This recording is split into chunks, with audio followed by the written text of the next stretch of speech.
কে নিয়ে আসলে? উসমান বললেন যে আমি আমার সম্পদকে 4 ভাগে বিভক্ত করলাম এবং 25% আমি নিয়ে আসলাম। তারপরে আবু বকর রাদিয়াল্লাহু তাআলা বললেন, ইয়া রাসূলুল্লাহ, আমি আমার ঘরে, আমি আমার পরিবারের জন্য, আমি আমার আত্মীয়স্বজনের জন্য, আমি আমার ঘরে আল্লাহ এবং তার রাসূলের বরকত আমার ঘরে রেখে এলাম। বলা যায় না সুবহানাল্লাহ?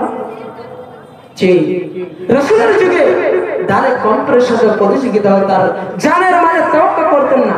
কারণ আল্লাহ পাক রব্বুল আলামিন বলছেন, আমি মুমিনের জান এবং মালের বিনিময়ে জান্নাত বিক্রয় করে দিয়েছি। অতএব যে ব্যক্তি জানের তাওয়াক্কুল করেন না, মালের তাওয়াক্কুল করেন না, তা সে জান্নাত কিনে নিয়েছে।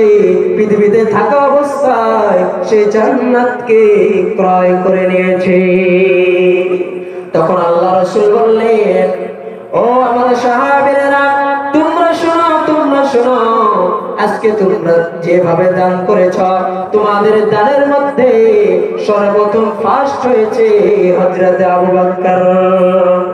কেন তোমরা তোমাদের পরিবারের জন্য কেউ 3 ভাগ রেখে এসেছো, কেউ 1 ভাগ রেখে এসেছো, কেউ 2 ভাগ রেখে এসেছো, কেউ অর্ধেক মালকে রেখে এসেছো।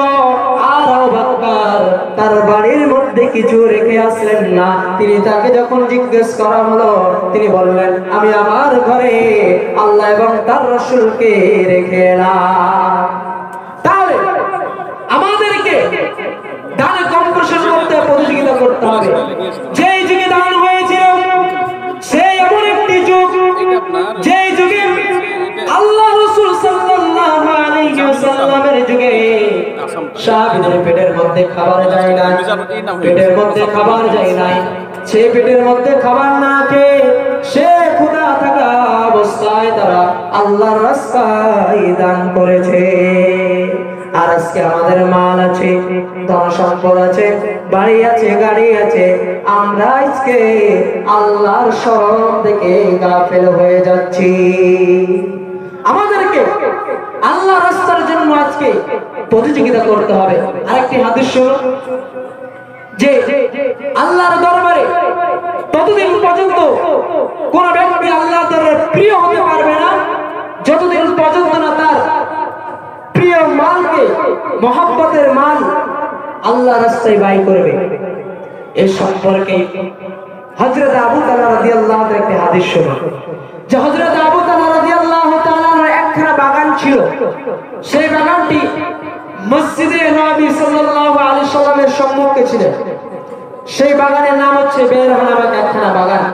সেই বাগানে রাসূল করিম সাল্লাল্লাহু আলাইহি সাল্লাম যখন মসজিদে নববীর মধ্যে নামাজ কায়েম করার জন্য যেতেন, সেই যাওয়ার আগে, প্রবেশ করার আগে সেই বাগানের মিঠা ফল পান করতেন, তারপর প্রবেশ করতেন।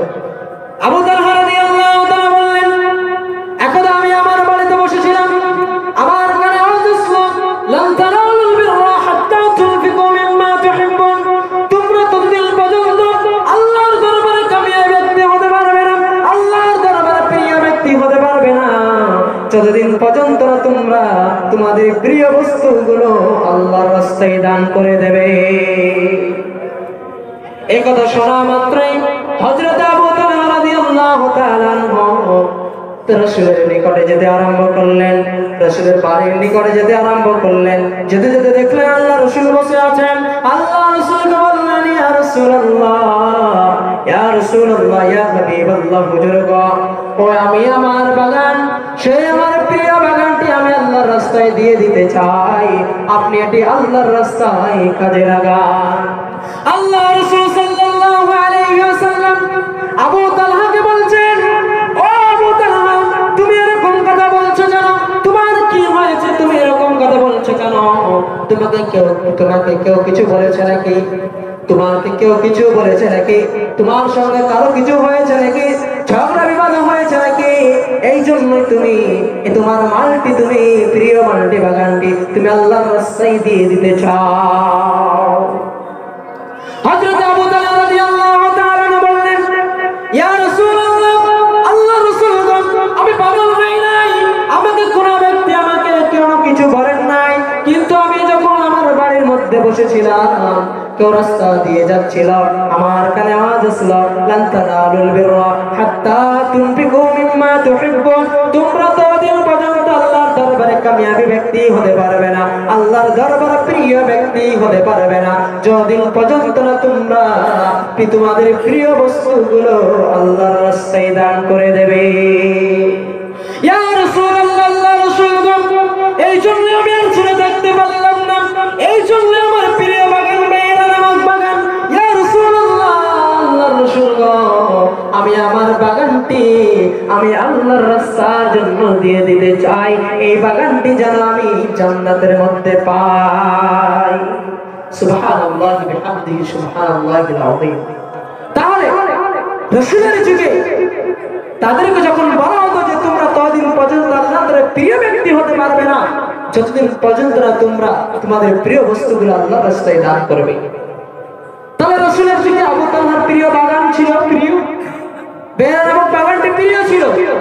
আজকে আমরা পৃথিবীর মধ্যে অনেক মানুষ আছি, এখানে অনেক মানুষ আছি, পর্দানাশী মা বোনেরা অনেকে আছে, এখানে কোন ব্যক্তির অন্তরের সঙ্গে আমার সঙ্গে আপনার অন্তরে কোনো মিল থাকবে না, আপনার পছন্দের সঙ্গে আমার পছন্দ থাকবে না, আমার পছন্দের সঙ্গে আপনার পছন্দ থাকবে না।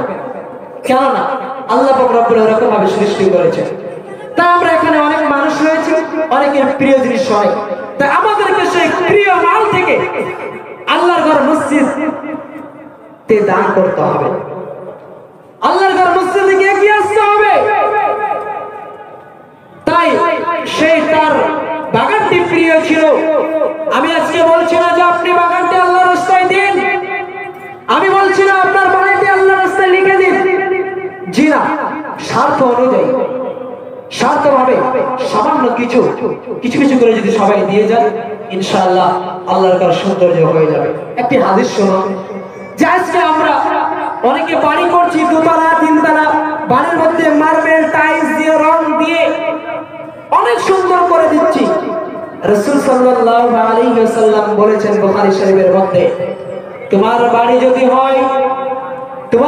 যদি হয় মাটির, তাহলে তোমার মসজিদকে তুমি পাকা করো, সাহায্য করো। আর তোমার বাড়ি যদি হয় শাহান, তোমার মসজিদকে মার্বেল করো, সুন্দর করো, কারণ মসজিদ হচ্ছে আল্লাহর ঘর, আল্লাহর ঘর চিরকাল সুন্দর থাকবে। তাই আমাদেরকে সৌন্দর্য করার জন্য এগিয়ে আসতে হবে, এগিয়ে এসে আমাদেরকে আল্লাহর রাস্তায় দান করতে হবে।